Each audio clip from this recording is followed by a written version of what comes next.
এই বার্তা বহন করে বীরভূম জেলার মহিলাদের সুরক্ষায়। বীরভূম জেলা পুলিশের তরফ থেকে শনিবার পিঙ্ক মোবাইলের উদ্বোধন করা হলো। বীরভূম জেলা পুলিশের শিউরিতে থাকা পুলিশ লাইনে এই উদ্বোধনী অনুষ্ঠানের আয়োজন করা হয়। যে উদ্বোধনী অনুষ্ঠানে উপস্থিত ছিলেন বীরভূম জেলা পুলিশ সুপার রাজনারায়ণ মুখোপাধ্যায় সহ অন্যান্যরা। মোট 3টি পিঙ্ক মোবাইলের উদ্বোধন হলো জেলার 3 মহকুমার জন্য।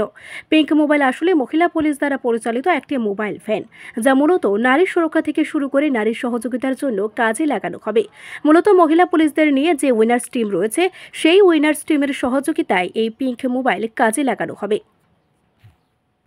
মোবাইলের উদ্বোধন হলো। আমরা প্রাথমিকভাবে আমাদের যে 3টে সাব ডিভিশনাল হেডকোয়ার্টার টাউন আছে, সেই 3টে টাউনে 3টে পিঙ্ক মোবাইল আমরা ইন্ট্রোডিউস করলাম। আমাদের ইচ্ছা আছে অন্যান্য যে মিউনিসিপ্যাল টাউনগুলো আছে সেটাই প্রাথমিকভাবে সেই জায়গাগুলোতে পিঙ্ক মোবাইল পরিষেবা আমরা বিস্তৃত করা, এটা ভবিষ্যতে করব। এরপর আমাদের যেটা পরে আছে উইমেন সিকিউরিটি সংক্রান্ত, সেটা হচ্ছে আমাদের যে উইনার্স টিম আছে সেই উইনার্স টিমের অগমেন্টেশন হবে, সেটা সংখ্যা বাড়বে। আমরা কিছু bike borne winners team introduce করব, এটা পরের ধাপে হবে।